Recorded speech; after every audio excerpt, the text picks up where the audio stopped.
শেখ মনসুর বিন জায়েদ Al Nahiyan United আরব আমিরাতের প্রকৃত শাসক শেখ মোহাম্মদ বিন জায়েদ বা এমবিজেডের ছোট ভাই। আধুনিক পার্সিয়ান উপসাগরীয় শক্তির দুই ভূমিকায় আছেন।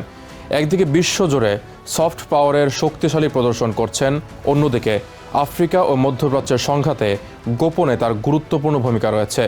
বিশ্বের অন্যতম ধনী ব্যক্তি হিসেবে তিনি সবচেয়ে বেশি পরিচিত ইংলিশ ফুটবল ক্লাব ম্যানচেস্টার সিটির মালিক হিসেবে। তবে জাতিসংঘ ও আমেরিকান কর্মকর্তাদের মতে তিনি এক ধরনের হ্যান্ডলার, যিনি অস্ত্র চুক্তি ও যুদ্ধবাজদের সঙ্গে সম্পর্ক রক্ষা করেন। ফুটবল, সফট পাওয়ার এবং মিডিয়া সাম্রাজ্য। শেখ মনসুর বিশ্বের কাছে পরিচিত ম্যানচেস্টার সিটির মালিক হিসেবে, যিনি ক্লাবটি 2008 সালে $330 মিলিয়ন কিনে এক দশকের মধ্যে 3.5 বিলিয়নের বেশি ব্যয়ে বিশ্বের অন্যতম সফল ক্লাবে পরিণত করেন। এই উদাহরণ ইউনাইটেড আরব আমিরাতের সফট পাওয়ার কৌশলের প্রতীক, বিশ্বমঞ্চে নিজস্ব ভাবমূর্তি পুনর্গঠনের এক সচেতন প্রচেষ্টা। ইতিহাদ এয়ারওয়েজের স্পন্সরশিপ, নিউ ইয়র্কে $780 মিলিয়ন স্টেডিয়াম প্রকল্প, স্কাই এবং সিএনএনের সঙ্গে মিডিয়া অংশীদারিত্ব এবং বিশ্বজুড়ে ফুটবল ক্লাব কেনার মাধ্যমে একটি বিশ্বব্যাপী প্রভাব বিস্তার করেছেন শেখ মনসুর। তবে জনসমক্ষে তাকে দেখা যায় না বললেই চলে। 17 বছরে তিনি মাত্র দুবার ম্যানচেস্টার সিটির খেলা সরাসরি মাঠে গিয়ে দেখেছেন। গোপন ভূমিকায় সুদান, লিবিয়া ও প্রক্সি যুদ্ধ। ফুটবলের বাইরে শেখ মনসুর মধ্যপ্রাচ্য ও আফ্রিকার সংঘাতে একটি বিতর্কিত ভূমিকা পালন করেছেন। তিনি লিবিয়ার খলিফা হিফতার ও সুদানের জেনারেল মোহাম্মদ হামদান দাগালোর মতো আলোচিত ব্যক্তিদের সঙ্গে ঘনিষ্ঠ সম্পর্ক বজায় রেখেছেন। লিবিয়ায় তিনি 2015 সাল থেকে হিফতারের সঙ্গে নিয়মিত যোগাযোগ রেখেছেন এবং আরব আমিরাতের অস্ত্র সেখানে পাঠিয়েছেন, যা আন্তর্জাতিক অস্ত্র আইন লঙ্ঘন করেছে। সুদানে তিনি ওয়েস্টার্ন ডেজার্টের RSF প্রধান হেমেদতিকে সহায়তা করেছেন। আমিরাতের দাতব্য প্রতিষ্ঠানগুলোকে ব্যবহার করে তিনি ড্রোন ও অস্ত্র সরবরাহ করেছেন বলে আমেরিকা ও জাতিসংঘের কর্মকর্তারা জানিয়েছেন।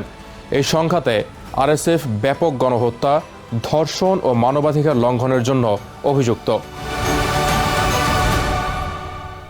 আর্থিক কেলেঙ্কারি ও বৈশ্বিক তদন্ত। শেখ মনসুর মালয়েশিয়ার বিখ্যাত 1MDB কেলেঙ্কারিতেও জড়িত ছিলেন বলে অভিযোগ উঠেছে। আমেরিকার প্রসিকিউটররা তাকে 1 নম্বর ষড়যন্ত্রকারী হিসেবে চিহ্নিত করেন। তার $688 মিলিয়ন ইয়ট টোপাজ ওই অর্থেই কেনা হয়েছে বলে জানা যায়। তার প্রতিষ্ঠানগুলো থেকে মালয়েশিয়াকে $1.8 বিলিয়ন ফেরত দেওয়া হলেও শেখ মনসুর নিজে কোনো আইনি পরিণতির মুখোমুখি হননি। খেলাধুলায় স্বচ্ছতা নিয়ে প্রশ্ন। ইংলিশ প্রিমিয়ার লিগ শেখ মনসুরের ম্যানচেস্টার সিটির বিরুদ্ধে 130টির বেশি নিয়ম লঙ্ঘনের অভিযোগ এনেছে। অভিযোগে বলা হয়েছে ক্লাবটি মিথ্যা স্পন্সরশিপের আড়ালে শত শত মিলিয়ন ডলার ঢুকিয়েছে। এই মামলা ব্রিটেনের ক্রীড়া জগতে শতাব্দীর বিচার হিসেবে বিবেচিত হচ্ছে।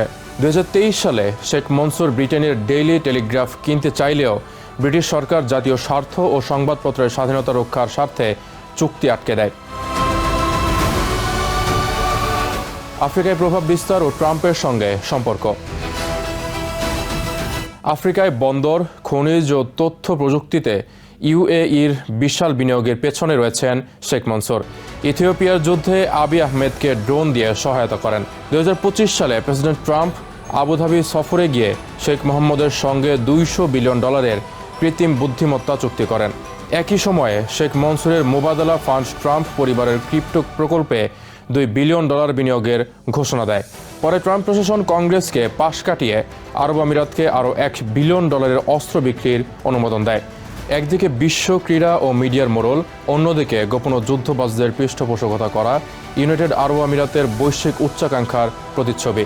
বিশ্বব্যাপী সফট পাওয়ার বাড়ানোর সঙ্গে সঙ্গে তিনি এমন অনেক অঞ্চলে কঠোর হস্তক্ষেপ করেছেন যেখানে গণতন্ত্র ও মানবাধিকার হুমকির মুখে। এখন তার এই অদৃশ্য অথচ প্রভাবশালী ভূমিকা আন্তর্জাতিক পর্যবেক্ষণের আওতায় আসছে এবং তার এতদিনের গোপনীয়তা ক্রমশ ভেঙে পড়ছে। নিউ ইয়র্ক থেকে সম্প্রচারিত TVN 24 টেলিভিশন বিশ্বজুড়ে বাঙালির কণ্ঠস্বর।